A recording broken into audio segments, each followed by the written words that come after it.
Praise the Lord. परमेश्वर की स्तुति हो। Shalom. Shalom. I greet you all in the matchless name of Lord and Savior Jesus Christ. मैं परमेश्वर के मधुर और मीठे नाम में आप सबका स्वागत करता हूँ। Once again, I'm very much glad to come in front of you all और एक बार से फिर मैं बहुत ही खुश हूँ आप सबके सामने आकर with this program, इस कार्यक्रम के साथ Learn Hebrew. Learn Hebrew. Once again, I give all glory and honor to our Almighty God. और मैं सारी आदर और सारी महिमा हमारे महान परमेश्वर को देता हूँ। It is just because of His loving kindness and of His mercies that I am able to come in front of you all to teach this biblical language. और ये केवल उसकी दया और उसके अनुग्रह के कारण है कि मैं आप सबके सामने आ सका हूँ ताकि आपको इस भाषा को सिखा सकूं। And also I give thanks to all the viewers और मैं सभी दर्शकों को धन्यवाद देता हूँ for your love and also for your zeal in watching and learning this language. आपके प्रेम के लिए और आपके उत्साह के लिए जो आप इस भाषा को सीखने के प्रति दिखाते हैं। And also I give thanks for the people, those who have call me and give me of the suggestions and the feedback about this program. और धन्यवाद करता हूँ उन सभी दर्शकों का जो मुझे कॉल करते हैं, अपने सुझावों को, अपने फीडबैक को इस कार्यक्रम के प्रति मुझे भेजते हैं। May the Lord continuously bless you all और परमेश्वर लगातार आपको आशीष करता as रहे you watch this program जैसे कि आप इस कार्यक्रम को देखते हैं and learn the Hebrew language. और इब्रानी भाषा को सीखते हैं। Well, we have been learning about और जैसे कि आप जानते हैं कि हम सीख रहे हैं Asherat Ha-Debarot. अशरत हा दबरत, Asherat, अशरत, which means it's about the sayings, और जिसका अर्थ है कि वचन, and Ha-Debarot, हा दबरत, which is words. और जिसका अर्थ है कि शब्द। So we are learning about the 10 dialogues or 10 commandments और हम यहाँ पे सीख रहे हैं 10 आज्ञाओं को या 10 वचनों को, which God Himself wrote by His hand and gave to Moses. और जो कि परमेश्वर ने अपने खुद के हाथ से लिखे और मूसा को दिए। And by the grace of God, और परमेश्वर के अनुग्रह से we have seen first 5 commandments. और अब तक हमने जो पहली 5 आज्ञाओं को सीख लिया है। And the people, those who are watching this program regularly, and you might have written those first 5 commandments of God. और वो लोग जो इस कार्यक्रम को शुरुआत से देख रहे हैं, मैं आशा करता हूँ कि उन लोगों ने उन 5 आज्ञाओं को अपने पास लिख के रखा होगा। And even that you are able, I believe that you are able to say in Hebrew language what are those the 5 commandments. और मैं आशा करता हूँ कि आप इस योग्य होंगे कि आप उन जो 5 आज्ञाओं को इब्रानी भाषा में बोल सक रहे होंगे। And we know that among these 10 commandments, और हम जानते हैं कि इन 10 आज्ञाओं में the से first 4 commandments, और जो पहली 4 आज्ञाएं that's a हैं, man's duty towards God. और वो है कि एक मनुष्य की जो कर्तव्य परमेश्वर के प्रति, It is our responsibility or our thing that we have to do towards God. और वो हमारी जिम्मेवारी या हमारे कर्तव्य जो हम परमेश्वर के प्रति निभाते हैं। And then 6 to 10, और फिर देखते हैं कि 6 से लेकर 10, or to say that from 5 to 10, और या फिर इस तरह कह सकते हैं कि 5 से लेकर 10, in other words, to say that it is of the next 6 commandments, और दूसरे शब्दों में हम कह सकते हैं कि अगली जो 6 आज्ञाएं that man's responsibility or man's duty towards the humankind. और वो है कि एक जो मनुष्य की दूसरे मनुष्य के प्रति जिम्मेवारी को और कर्तव्य को हम देखते हैं। And in that first about that among the 6 commandments, और इन जो 6 आज्ञाओं में in that the first one, और जो पहली आज्ञा है, which is about man's responsibility towards humankind, और वो है कि जो मनुष्य की जिम्मेवारी एक मनुष्य के प्रति, that honor your father and your mother. और उसमें हम देखते हैं कि तू अपनी माता और अपने पिता का आदर करना। And the commandment that we have learned, which is honor your father and mother, और उस जो आज्ञा हमने सीखी है वो है कि तू अपने माता और अपने पिता का आज्ञा पालन करना, which is as Babed बाबेद ek, एट, Babed et, बाबेद एट, Abika अबिका, ve et, वे एट, Imek. इमिक। So where we have seen it is to honor your father and your mother. और उसमें हम देखते हैं कि इसका अर्थ है कि तू अपने माता और अपने पिता का आदर करना। And in that we see that the Bible has given the promise to them that those who honor their father and mother. और हम देखते हैं कि बाइबल में इसके साथ एक वायदा दिया गया है कि जो अपने माता और पिता का आदर करता है, And the promise that God has given to them is, और जो वादा परमेश्वर ने उनको दिया वो ये है, it is about that their life they'll have abundant life. और जो उनका जीवन है वो लंबा होगा. You know, that is the promise that God gives to us when you honor your father and mother. और यही वादा परमेश्वर हमसे करता है जब हम अपने माता और पिता का आदर करते And हैं. also we know that the 5th commandment is connected with the 10th commandment. और जैसे कि हम जानते हैं कि जो 5वीं आज्ञा है उसका संबंध जो है वो 10वीं आज्ञा से है. It is that, you know, where the Lord said that, you know, you shall not covet thy neighbor's wife, और वहाँ पे जो हम देखते हैं कि 10वीं आज्ञा में है कि तू अपनी जो पड़ोसी की बीवी का जो लालच ना करना. or, you know, you shall not covet your neighbor's house or anything, ox or ass or anything. और ना किसी के दास दासी या बैल गधे का किसी वस्तु का लालच ना करना. It is like, you know, it is connected. The 5th commandment is connected with the 10th commandment. और इस प्रकार से हम देखते हैं कि जो 5वीं आज्ञा का संबंध है वो 10वीं आज्ञा से है. So now, you know, let's come back and let's see what is the 6th commandment that God had given by his handwritten to the people of Israel. और अब हम पीछे मुड़ते हैं और देखते हैं कि जो 6वीं आज्ञा वो कौन सी है जो परमेश्वर ने अपने हाथों से लिखी और मूसा को दी. So wow, which is the numerical value, is number 6. और इसकी जो गिनती संख्या है वो नंबर 6 है.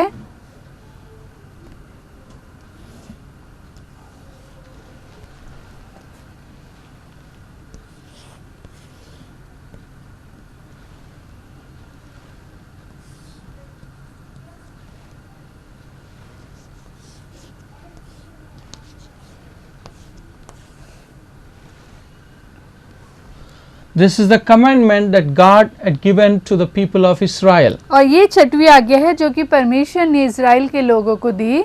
It is like, thou और ये इस प्रकार से है, thou shall not kill.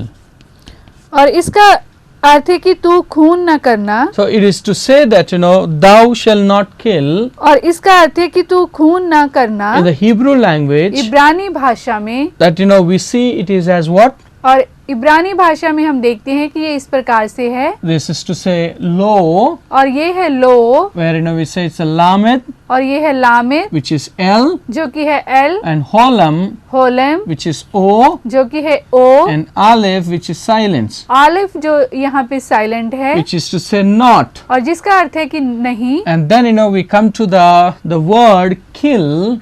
और फिर हम देखते हैं कि जो खून न करना शब्द को, It is to say it's a tau, which is T, और यहाँ पे जो टाओ है वो है T, and then under this, you know, we see it is the hirek, which is I, और यहाँ पे जो उसके नीचे हिरक है जो कि है अंग्रेजी में आई, and then, you know, we see it is as a resh, और फिर रेश, and then, you know, we see it is as what? It is the, और यहाँ पे ये है, it is the shava, ये है Shiva, and then we come to the sade, और फिर हम देखते हैं सादे, so which is as TS, और जो कि है TS, and then kamex he, और फिर कामिक्स है, so kamex he, which is AH. और कामिक्स है जो कि है AH. So now the word thou shall not kill, और यहाँ पे है जो खून, तू खून न करना, so which is to say as lo, और जो इब्रानी भाषा में हम उसे कहते हैं लो, tirestha, तीरस्था, lo tirestha. Low तेरस्था. So the basically और जो वास्तव में, the word for, you know, kill, और जो खून न करना के लिए शब्द है, or, you know, we, in other way to say, it says that, you know, thou और दूसरे शब्दों में इस प्रकार कहते हैं, thou shall not murder.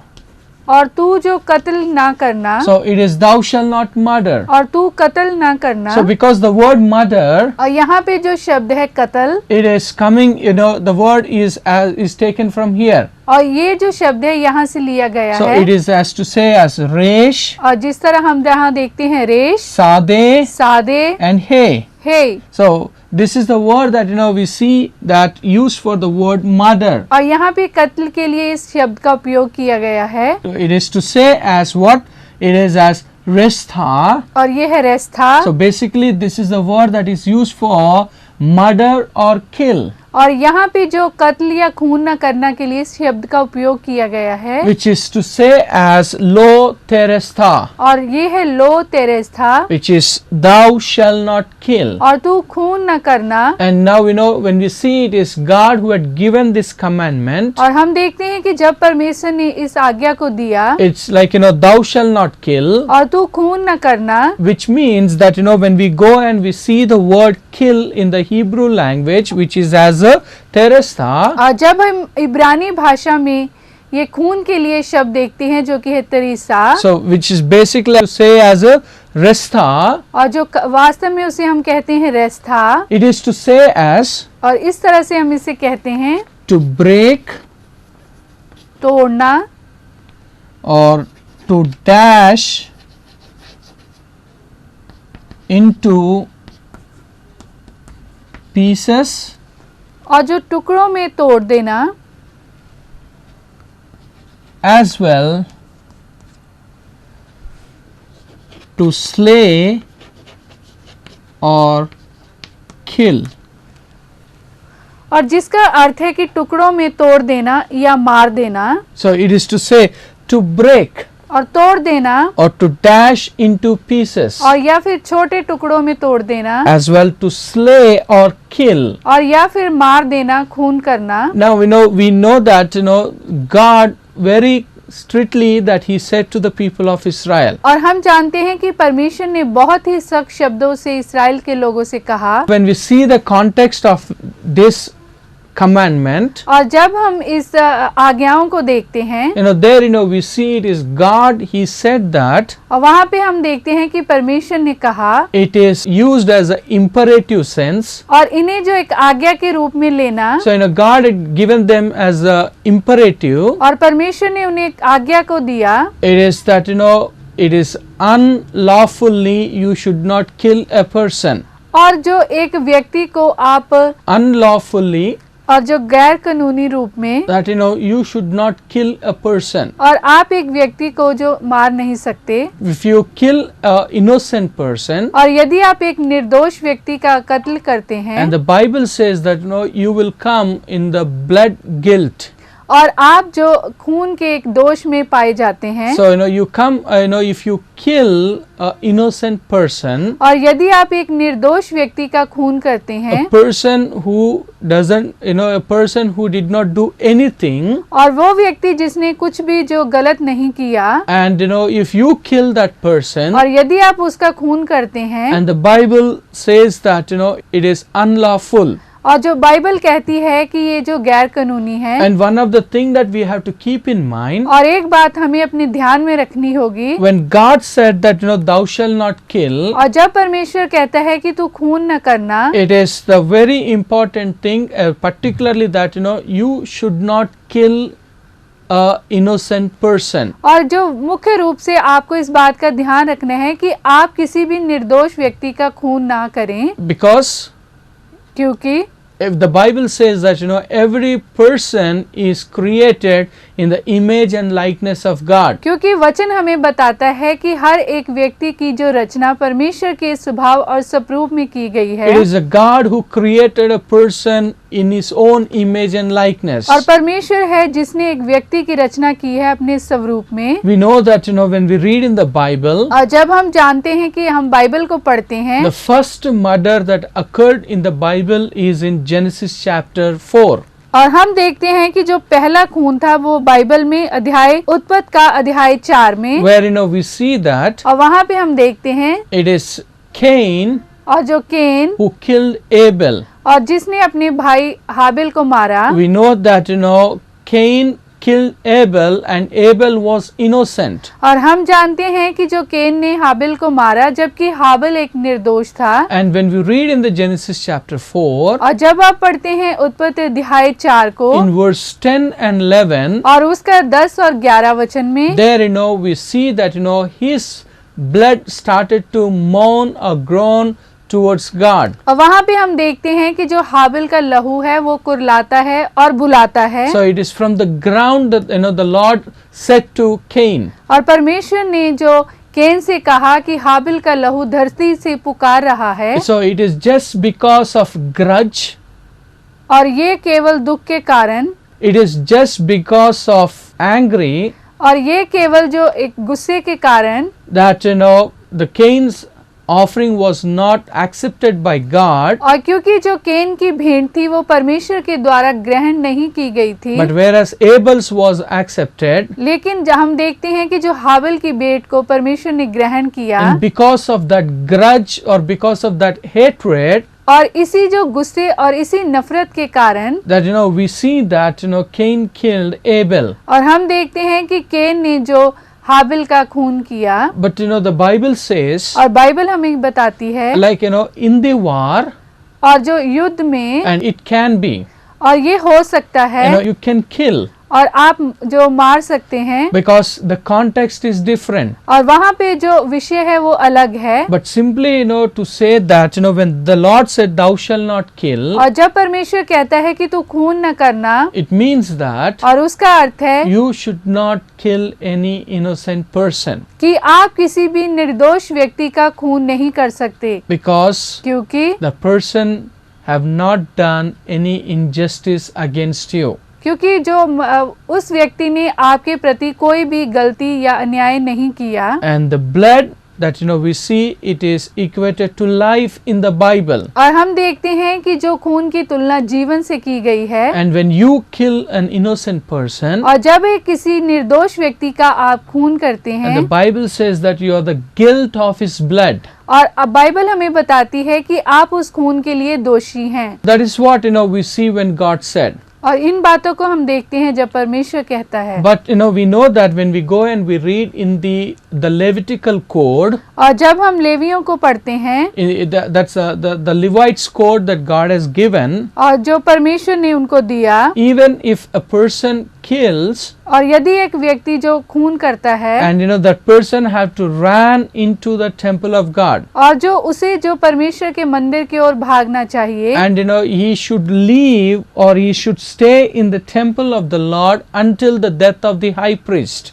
और उसे मंदिर में तब तक रहना चाहिए जब तक जो पुरोहित की मृत्यु नहीं हो जाती, So until the death of the high priest. और जब तक जो मुख्य पुरोहित की मृत्यु नहीं हो जाती। That's what if you read in the book of Leviticus, you can understand. और यदि आप लेवियों की किताब को पढ़े तो आप इन बातों को जान पाएंगे। That is the code that we see in that is mentioned in the Bible. और ये बातें जो बाइबल में बताई गई हैं, And it's coming to the point. और हम यहाँ पे इस मुद्दे पे आते It हैं, is not a rightful to kill an innocent person. और ये जो कानूनी रूप में सही नहीं है कि कोई किसी निर्दोष व्यक्ति का जो खून करे। And even we see that this is even talking to, we know that life is given by God, और हम जानते हैं कि जो जीवन है वो परमेश्वर के द्वारा दिया जाता है, and the life of a person begins, it is not after coming into the world, और जो एक व्यक्ति का जीवन शुरू होता है ना कि इस दुनिया में आने से, but it is in the womb of a mother. लेकिन वो जो माँ की कोख से शुरू होता The है, life begins there, और जो जीवन वहाँ से शुरू होता है, and the person's breath or the life has begun in the womb of the mother. और जो व्यक्ति सांस लेता है और उसका जो जीवन माँ की कोख से शुरू होता है, So it is the baby or the fetus in the womb of the mother, और जो भ्रूण या फिर जो बच्चा माँ की कोख में जो होता है, and the Bible says that it is an innocent person. और वो एक निर्दोष है। So it is like so many of the people that they take it as easy, that thinking that it is not a life. और बहुत से लोग इसे बहुत ही जो आसान रूप में लेते हैं कि इसमें कोई भी जीवन नहीं है। But we know that God knew a child in the womb of the mother. हम जानते हैं कि परमेश्वर जो माँ के गर्भ में पल रहे बच्चे के बारे में भी जानता है। So many people that they think that it's the abortion is the right thing. और बहुत सारे लोग जो सोचते हैं कि जो गर्भपात है वो सही है, But according to the Bible and according to the word of God, it is not right. और लेकिन परमेश्वर के वचन के मुताबिक और बाइबल के मुताबिक ये गलत है। Because a life begins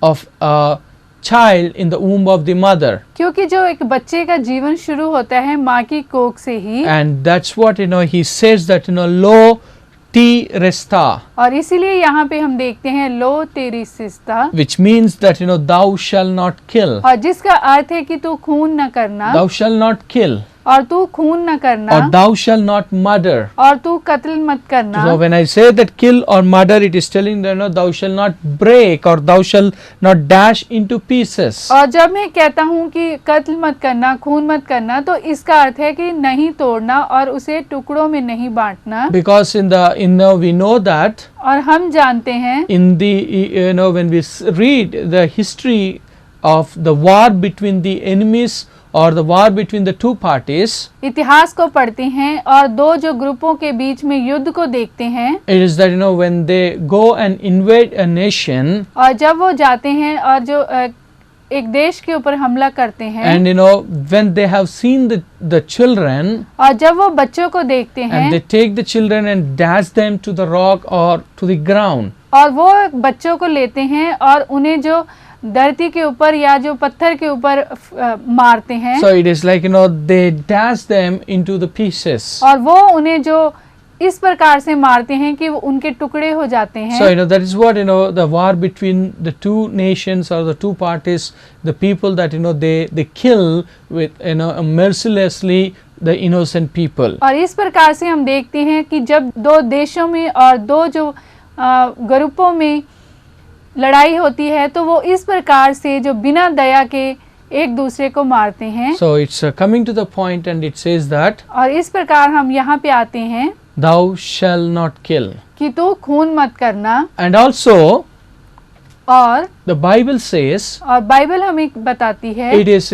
killing a person, और जो एक व्यक्ति को मारना, it is not only action, और ये केवल एक कार्य ही नहीं है, but even it comes to the point of speech. और ये जो बातचीत में भी है, Because क्योंकि if you read और यदि आप पढ़ें in the book of Proverbs chapter 18, और जो नीति वचन उसका 18 को, there we see the Bible says और वहाँ पे हम देखते हैं कि बाइबल कहती है the life and death, जीवन और मृत्यु it is in the mouth of a person, और एक व्यक्ति की जो मुंह में है, or it is in the word that you speak, the word that you say, और जो शब्द आप बोलते हैं, जो शब्द आप कहते हैं, that can give a life to a person or that can take a life of a person. और वो एक व्यक्ति को जीवन दे सकती हैं और एक व्यक्ति का जीवन ले सकते So हैं। that's the reason you should be very much careful और इसीलिए आपको बहुत ही जागरूक रहना है with your words और अपने शब्दों के or प्रति with your speech, और अपनी बातचीत के प्रति, because it can give a life or it can kill a person. और वो एक व्यक्ति को जीवन दे सकते हैं और वो एक व्यक्ति को मार सकते हैं।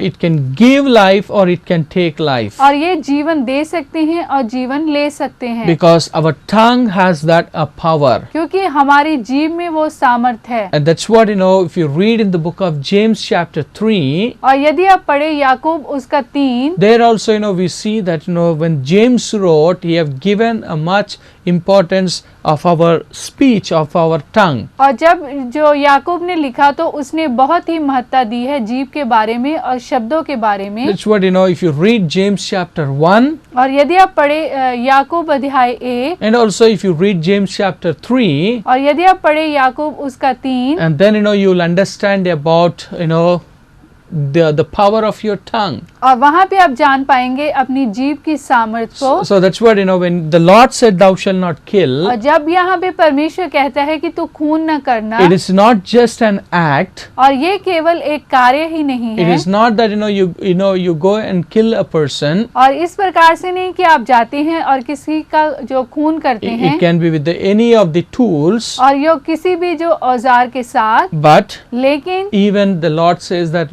you should be very much careful with your mouth. लेकिन वहाँ पे परमेश्वर बताते हैं कि आपको अपने मुंह के प्रति भी बहुत ही जागरूक रहना है, Because it can kill क्योंकि ये खून कर सकते or हैं it can give life to a person. और ये एक व्यक्ति को जीवन दे सकते हैं। When disappointed words are used, और जब आप निराशा जब शब्द बोलते हैं, or when you are using a words which makes a person to disappoint, और जब आप ऐसे शब्द बोलते हैं जो एक व्यक्ति को निराश करते or हैं, the person may lose the hope, और वो जो व्यक्ति है वो आशा को खो देता है, and that person will have a negative thought in his life. और उसके जीवन में जो नकारात्मक विचार आते हैं, So when the negative thoughts comes in or her life, और जब जो किसी के जीवन में नकारात्मक शब्द विचार आते हैं and that can lead them into they can end up in a wrong way. और तब वो उनकी एक गलत राह में अगुवाई करते हैं और वो गलत राह पे चले जाते हैं So it can end up their life.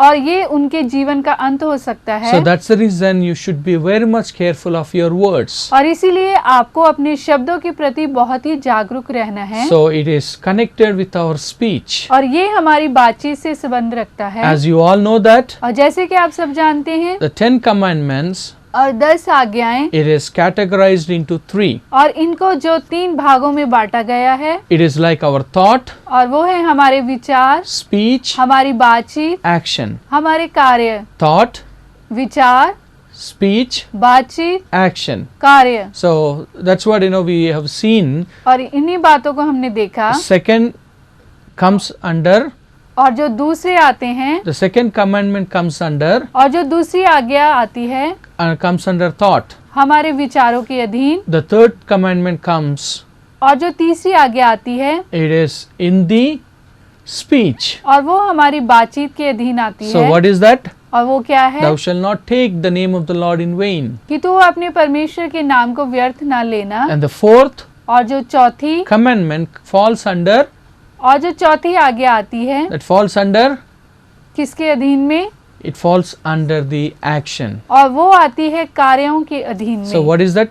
Remember to keep the Sabbath. कि तू विश्राम दिन को पवित्र मानना। And then when you go to the fifth commandment, और जब आप 5वीं आज्ञा को देखते हैं, it falls under, और वो आती है, it falls under thought. और वो विचारों के अधीन आती है। Honor your father and your mother. अपने पिता और अपनी माता का आदर And करना। now the sixth commandment, और जो 6वीं आज्ञा, that falls under, और वो आती है, it falls under our speech. और वो आती है हमारी बातचीत के अधीन। So that's what I say. और इसीलिए मैं कहता You हूँ should be very much careful कि आपको बहुत ही जो जागरूक रहना है। when you say a word to a person, और जब एक व्यक्ति को आप कोई शब्द कहते हैं, because it can give life और क्योंकि ये जो जीवन दे सकते or हैं it can take life. और ये जो जीवन ले सकते हैं, So it is to say lo ti resta, और इस प्रकार से है ये लो ती रिश्ता, thou shall not kill. और तू खून न करना। I hope that और मैं आशा करता today's हूँ episode